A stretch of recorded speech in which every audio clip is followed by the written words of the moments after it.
Tolonglah kami terus Tuhan, makin hari makin lebih baik, makin hari makin lebih sempurna. Walaupun kami tidak mungkin seperti Kristus, tetapi kami bisa makin hari progresif lebih serupa dengan Tuhan. Bapa, Engkau Allah yang baik. Engkau menolong kami dan memimpin kami hari ini. Minggu kedua di dalam tahun 2021 kami beribadah. Kami bersyukur ya Tuhan, biar ibadah yang kedua ini terus membangun kami, menguatkan kami, memotivasi kami di dalam Engkau. Serahkan waktu ini, kami serahkan hamba-Mu, jauhkan daripada yang jahat. Dalam nama Yesus kami berdoa. Amin. Terang dimatikan. Shalom teman-teman yang dikasih oleh Tuhan. Sekali lagi kita bersyukur hari ini ibadah kita yang kedua pada tahun ini. Biarlah kita terus beribadah kepada Tuhan. Kalau minggu lalu kita sudah merenungkan hati yang baru, roh yang baru di dalam tahun 2021. Sekarang kita akan melihat apa yang baru lagi, yang harus ada, yang diperbaharui lagi di dalam kehidupan kita di tahun 2021. Kita akan membahas dan melihat yang baru, yaitu iman, pengharapan, dan kasih. Iman, pengharapan, kasih, IPK yang baru, yang harus kita perbaharui dari tahun ke tahun, dari hari ke hari. Kita akan membaca Kolose pasal 1 ayat 4 sampai 5.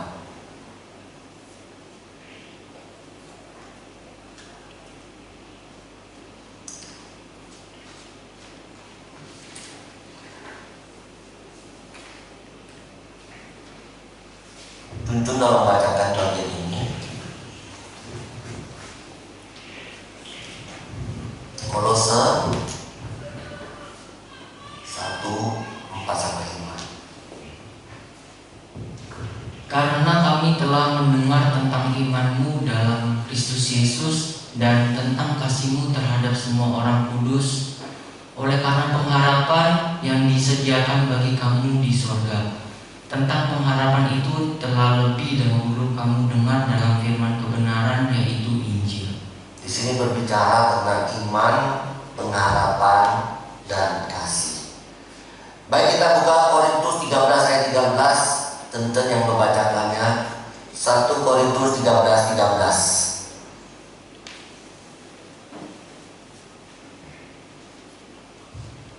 Demikianlah ketiga hal itu, yaitu iman, pengharapan, dan kasih, dan yang paling besar diantaranya ialah kasih. Saudara, kalau kita melihat lagi di Efesus, kita lihat lagi di di 1 Tesalonika. Kalau kita melihat bahwa di dalam bagian itu berbicara tentang iman, pengharapan, dan kasih. Inilah para pakar teologi yang menyebutkan tripologi, tentang tiga teologi yang begitu kuat di dalam pengajaran Rasul Paulus, yang selalu ditekankan di dalam bagian ini, di dalam tulisan-tulisan Rasul Paulus yang ada 12 tulisan itu, ada 8. Saudara yang dikasih oleh Tuhan, sekarang ketika kita melihat bahwa Rasul Paulus begitu banyak berbicara tentang iman, pengharapan, dan kasih, timbullah suatu pertanyaan. Mengapa Rasul Paulus begitu menekankan akan hal ini? Ada apa? Kenapa begitu pentingnya iman, pengharapan, dan kasih itu? Apa sebabnya? Apa dasarnya Rasul Paulus menekankan akan teologianya seperti ini di dalam tulisan-tulisannya. Saudara, ada orang yang mengatakan demikian, bahwa IPK, iman, pengharapan, dan kasih itu merupakan konsep yang menggambarkan keseluruhan hidup manusia kepada Allah dan sesama. Sekali lagi saudara, IPK merupakan konsep yang menggambarkan keseluruhan hidup manusia di hadapan Allah dan di hadapan manusia. Dibilang begini, kalau kita hidup itu harus benar di hadapan Allah. Apa yang diinginkan Allah dan lalu kita kerjakan kepada manusia. Saudara, saya katakan ini adalah pernyataan yang benar, bahwa IPK itu sangat-sangat penting karena menggambarkan seluruh kehidupan manusia kepada Allah dan aplikasinya kepada manusia. Bayangkan iman, pengharapan, dan kasih. Ada yang mengatakan begini, kalau kita ingin melihat pertumbuhan seseorang, kita ingin melihat hidupnya seseorang di hadapan Tuhan dan di hadapan manusia, lihat 3 hal ini: imannya, pengharapannya bagaimana, kasihnya bagaimana. Tentu di dalam bagian 3 hal ini IPK itu saling berhubungan satu yang lain, tidak bisa ditinggalkan. Maksudnya harus sama-sama maju, bertumbuh, dewasa, kuat. Kalau tidak akan pincang di dalam kehidupan kita. Iman yang pertama kita harus diperbarui di dalam tahun 2021 ini. Iman tentang kepercayaan kita kepada Tuhan perlu ditingkatkan lagi. Iman kita untuk mengada kepada Tuhan itu harus lebih jujur, harus lebih tulus, harus lebih sering lagi. Iman yang mengada kepada Tuhan itu,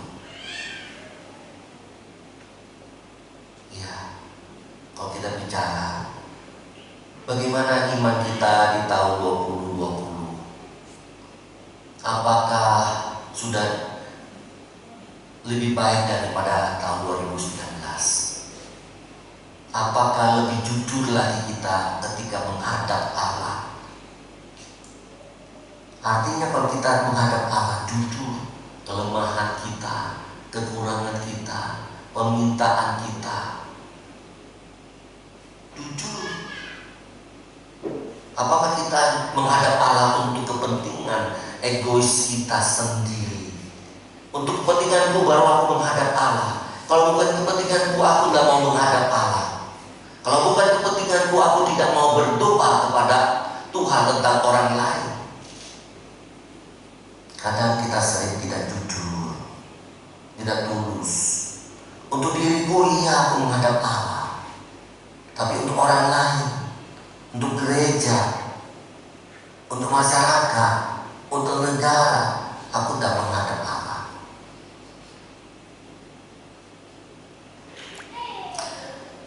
Saudara yang dikasih oleh Tuhan, kita lihat Rasul Petrus.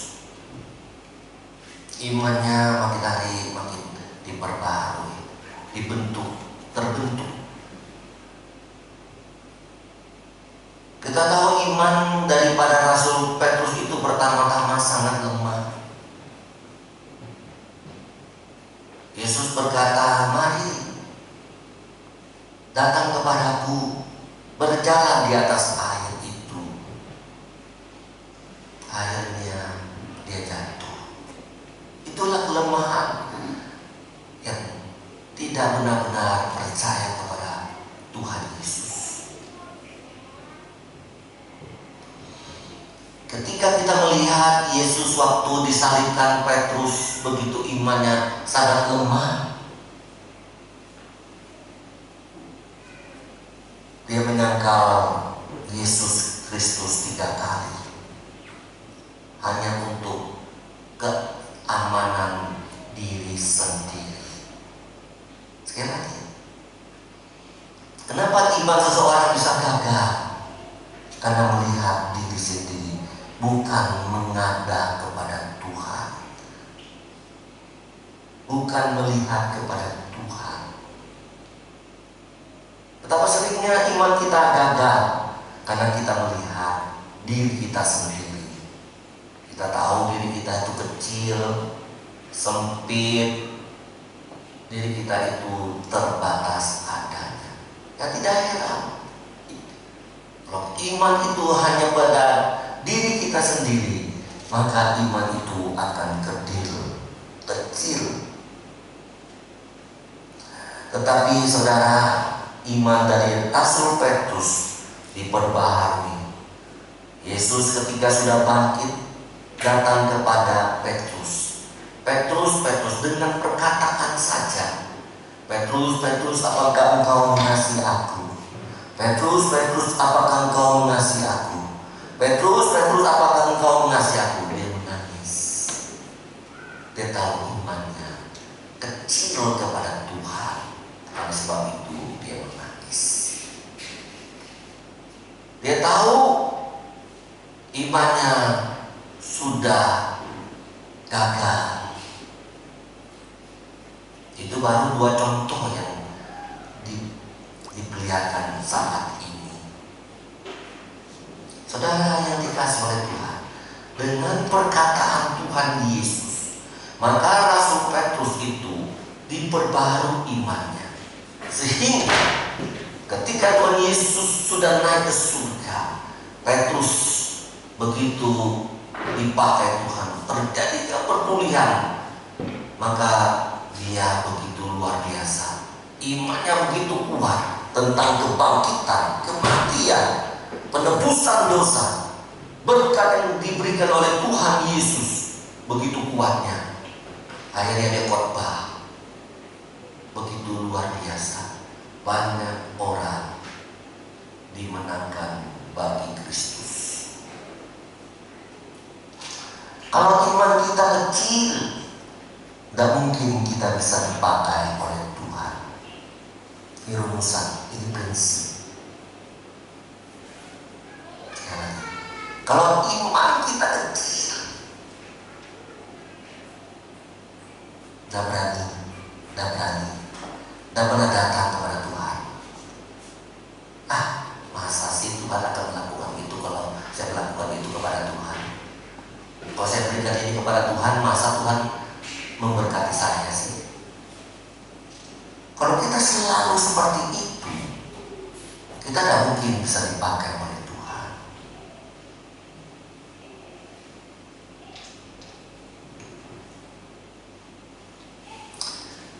Dan jemaat yang dikasih oleh Tuhan yang online dan offline, kita tahu bahwa lewat kalimat, lewat perkataan Tuhan Yesus, orang lain Petrus itu dipulihkan, imannya diperbaharui. Apa artinya? Hanya melalui firman Tuhanlah yang dapat memperbarui iman kita. Ini penting. Ini konsep dasar. Musa juga berpikir, kenapa hanya Petrus, apakah kau mengasihi aku? Petrus, apakah kau mengasihi aku? Petrus, apakah engkau mengasihi aku? Hanya 3 kalimat saja. Seperti itu diulang-ulang, baru mengubah iman daripada Rasul Petrus. Saya rindu firman Tuhan yang ada di dalam bagian ini, di dalam buku ini, Alkitab kita. Tuhan terus berbicara dalam hal yang sama, supaya kita menangis di hadapan Allah, supaya iman kita diperbaharui di hadapan Allah hanya melalui firman.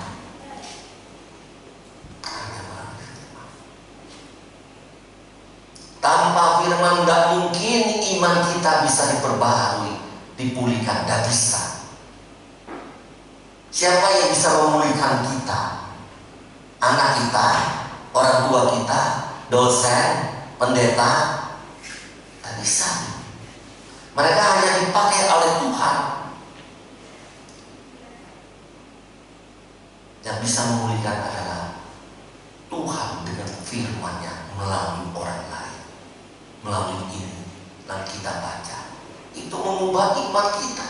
Kalau kita tidak pernah baca Alkitab, bagaimana bisa mengubah iman kita? Iman kita itu kecil. Hebatnya Tuhan bilang, kalau kamu punya iman, kamu bisa pindahkan gunung.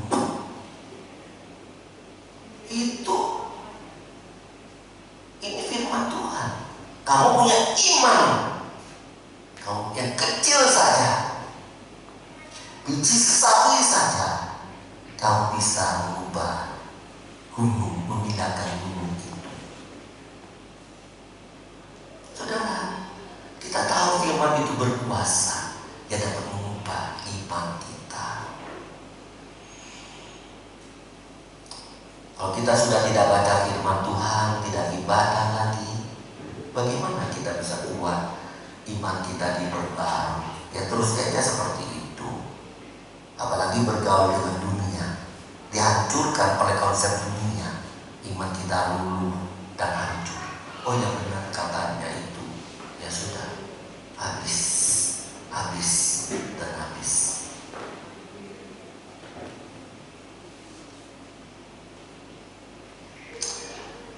Saudara yang dikasih oleh Tuhan, perkataan Tuhan kepada Yosua, firman-Nya Tuhan kepada Yosua yang begitu takut dan gentarnya memimpin bangsa Israel masuk ke tanah perjanjian.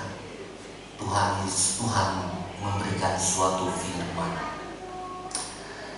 Jangan takut Yosua, aku tidak meninggalkan engkau, aku tidak akan membiarkan engkau, aku akan memberkati engkau. Dengan firman-Nya, Yosua begitu luar biasa. Imannya dipulihkan, memimpin bangsa Israel yang tegar tengkuk, yang keras itu. Gak mudah-mudah, usahanya, jengkelnya sekali. Akhirnya Yosua bisa masuk, membawa bangsa Israel masuk ke tanah perjanjian itu. Sekali lagi, dengan firman Tuhan dapat membangun iman kita. Saudara, saya kasih contoh lagi yang jelas yang saudara lihat. Di awal tahun 2013, kita ingin membangun sebuah gereja, membeli sebuah tanah. Tahu tanah satu are saja itu 500, 600, waktu itu sudah 600, 700 sudah. Kemudian belum bangunnya, belum izinnya. Kalau kita berpikir seperti itu, wah, tidak mungkin. Tetapi ketika kita jalankan tahun 2010, 2011, 2012, 2013, saya melihat bahwa karya Tuhan dari sejak pembelian, dari sejak mulainya 2010, tanggal 7 November 2010, kita mulai sudah dipimpin Tuhan. Saya melihat itu. 2011 kita melihat tuntunan Tuhan. 2012 melihat tuntunan Tuhan. Banyak mujizat yang Dia berikan. 2013 awal Tuhan tunjukkan itu. Setelah kita melihat kembali karya-karya Tuhan di dalam pengalaman hidup Di dalam bergereja di GPI Post Denpasar waktu itu, kita melihat tumbuhlah iman itu. Ya sudah, kita percaya Tuhan akan menyediakan itu semua. 2013, kira-kira bulan Mei atau bulan 6 kita mulai cari dana. Saudara yang dikasih oleh Tuhan, dengan iman yang muncul itu kita berangkat mencari dana.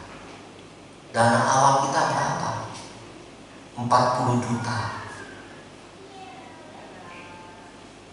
Saudara yang dikasih oleh Tuhan, akhirnya benar bukan? Dengan iman itulah hari ini 2020 akhir kita bisa melihat lantai tak sudah punya tanah, lantai 1 sudah selesai, lantai 2 sudah selesai. Apakah itu hasil sebuah iman? Benar, yes. Iman yang bagaimana?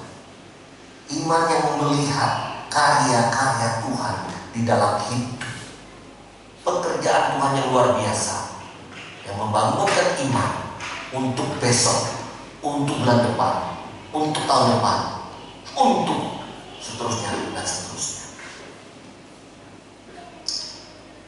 Oleh sebab itu pengalaman iman yang Tuhan berikan kepada kita dipakai untuk membangun iman kita.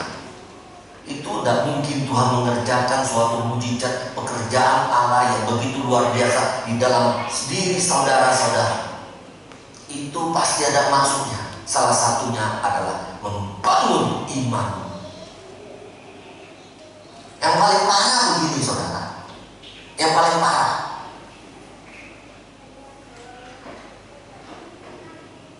ketika membangun sebuah rumah tahun 2010 misalnya, sudah bangun, ada masalah besar, kemudian ada penyakit lagi di dalam keluarga itu yang begitu serius. Tapi 2011 Tuhan memberikan mujizat, orang itu sembuh, bangun rumah itu sudah selesai. 2011, tiba-tiba 2021 ini ada satu saja masalah yang kecil. Masalah yang kecil, lalu meninggalkan Tuhan, lalu marah sama Tuhan, lalu berontak sama Tuhan. Itu paling parah imannya. Itu paling parah. Artinya Tuhan marah dengan orang-orang demikian. Untuk apa aku memberikan mujizat 2010 itu loh, yang begitu hebatnya, yang begitu luar biasanya 2011 terjadi. 2021 masalahnya kecil aja, sudah marah-marah, meninggalkan Tuhan, sudah berontak sama Tuhan. Imanmu di mana? Tuh.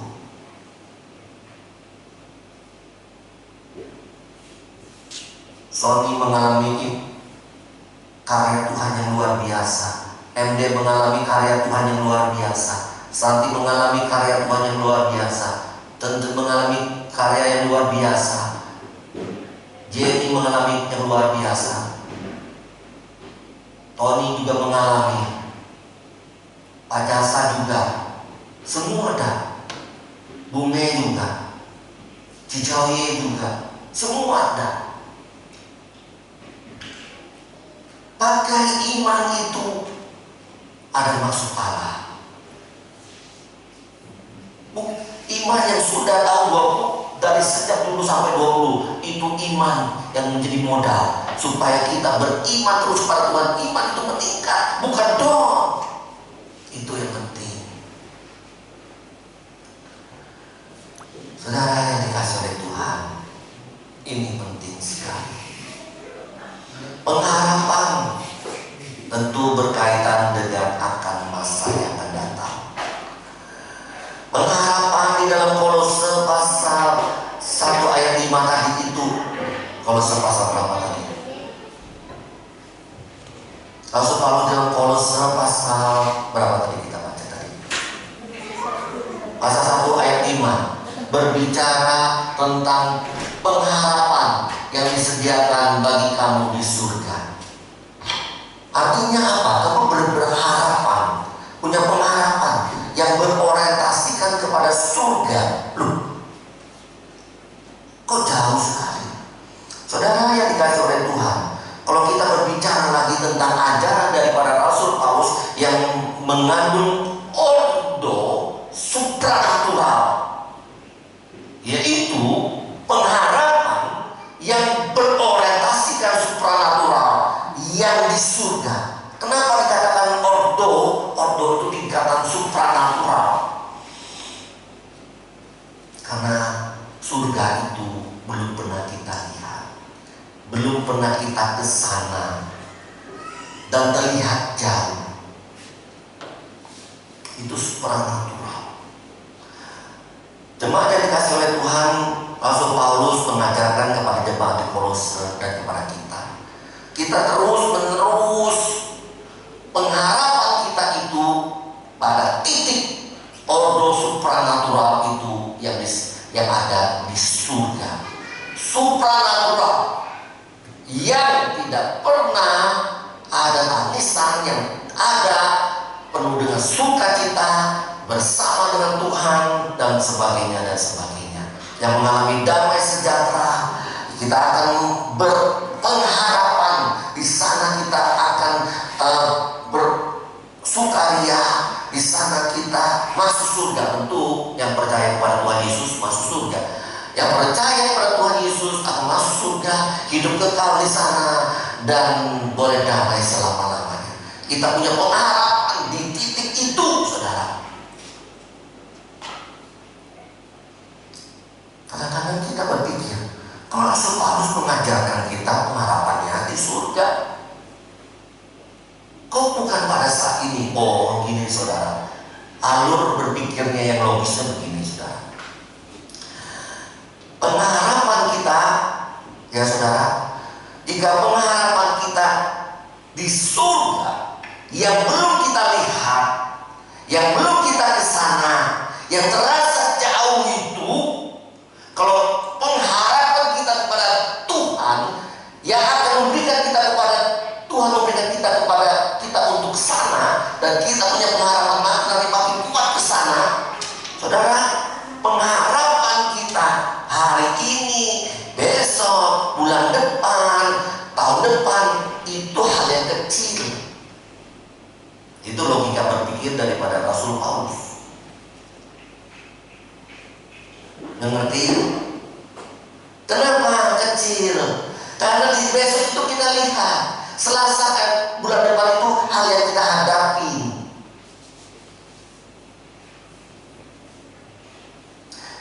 Kalau kita beriman daripada ordo yang supranatural itu begitu kuat, maka di dalam hidup kita, di dalam dunia ini, itu tidak mudah tergoyahkan. Oleh sebab itu, iman kalian di dalam Tuhan Yesus masuk surga, hidup kekekalan, hidup diselamatkan, penuh dengan kebahagiaan di surga. Itu harus kuat. Kalau udah kuat, ya besok bagaimana? Ya benar dan Tuhan itu jaga saya ya. Benar dan Tuhan itu ada ya. Benar dan Tuhan Yesus mau mengasihi saya ya. Pasti goyah. Kalau iman kita untuk di surga, Yesus pasti memberi keselamatan. Yes, aku mati sekarang pasti masuk surga. Itu pengharapan yang luar biasa dan kuat. Sekarang saya mati, misalnya besok saya mati, tenang aja, nggak goyah aku sakit ya nggak goyah, aku kanker ya nggak goyah. Itu kalau orang yang sakit langsung bingung dia, takut dia, kacau dia, stres dia dan sebagainya, luar biasa, depresi. Jelas imannya kepada surga itu, pengharapannya lemah. Itu jelas.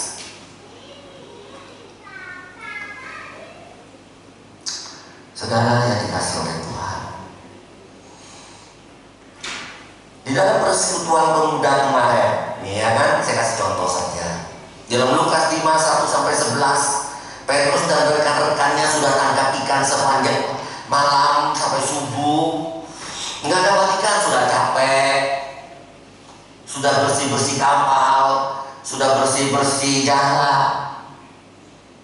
Harapannya ya hilang, tidak ada ikan. Satu pun tidak dapat. Harapannya ya sudah itu, tidak ada ikan. Tetapi Tuhan bilang, ayo kita tangkap ikan ke tempat yang lebih dalam. Yesus berkata demikian kepada mereka. Rasanya lebih tidak mungkin lagi. Tapi ketika mereka melakukan apa yang disuruh Tuhan, yang ke tempat yang lebih dalam, jalan ke tempat yang lebih dalam, mereka dapat ikan. What the meaning? Apa artinya dalam bagian ini? Di dalam Tuhan Yesus ada harapan. Dari tidak ada ikan menjadi banyak ikan. Tidak dapat apa-apa, dapat banyak sekali. Itulah pengharapan kita di dalam Tuhan Yesus Kristus. Pengajaran itu kepada Rasul Paulus, dan itu pengajaran kepada kita. Saudara, siapa di dalam Tuhan? Dia di dalam Tuhan Yesus ada pengharapan. Amin. Kasih, iman, pengharapan, dan kasih. Rasul Paulus dalam 1 Korintus 13 ayat 13 di sana dikatakan. Dalam 1 Korintus 13 dikatakan, kamu pintar. Tahu orang Korintus pintar, punya banyak karunia, benar, hebat di dalam karunia, benar, imannya hebat, benar. Tapi kalau tidak punya kasih, semuanya sia-sia. Saudara yang dikasih oleh Tuhan, Tuhan Yesus mengajarkan kepada kita di dalam Matius pasal 22 tentang kasih. Kasihlah Tuhan dengan segenap apa? Hatimu, dengan segenap jiwamu, dengan segenap akal budimu. Tuhan kasih lagi, kasihlah sesamamu seperti engkau mengasihi dirimu sendiri. Apa artinya, saudara? Engkau pintar, engkau hebat, engkau punya karunia, tapi tidak punya kasih kepada Tuhan, tidak punya kasih kepada sesama, nol jadinya.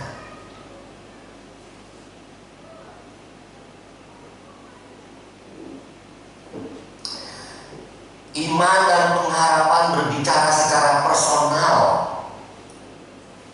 tapi kasih berbicara, dikatakan extend to another people, berbicara kepada yang lain, berbicara kasih kepada Tuhan, berbicara kasih kepada sesama, bukan pada diri sendiri, bukan personal. Saudara, ungkaplah iman, pengharapan, dan kasih. Kasih kepada Tuhan, caranya bagaimana? Ya, kalau kamu mengutamakan Tuhan dari kepentingan pribadi, itulah kasih kepada Tuhan. Kasih kepada sesama, yaitu cara menolong mereka, mengampuni mereka, berkorban bagi mereka, untuk memberikan sukacita kepada mereka, melakukan sesuatu supaya mereka mendapat berkat lewat karya kita, tenaga kita, hidup kita. Itu namanya kasih. Ketika kita melakukan orang lain dapat berkat, disitulah kasih. Tentu ada pengorbanan, ada, pasti ada. Biar Tuhan menolong kita, memberkati kita. Iman, pengharapan, dan kasih tahun ini bertumbuh-tumbuh, bukan semakin jatuh. Amin. Amin. Sebentar dia maju ke depan.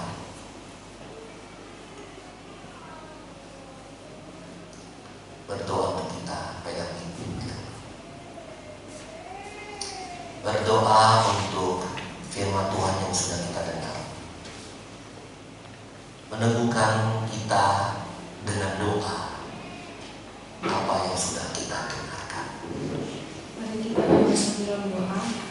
Tuhan, Bapa kami yang ada di dalam surga, Engkau Bapa yang sungguh baik dalam sepanjang hidup kami ya Tuhan. Kami bersyukur kami boleh mendengarkan firman-Mu.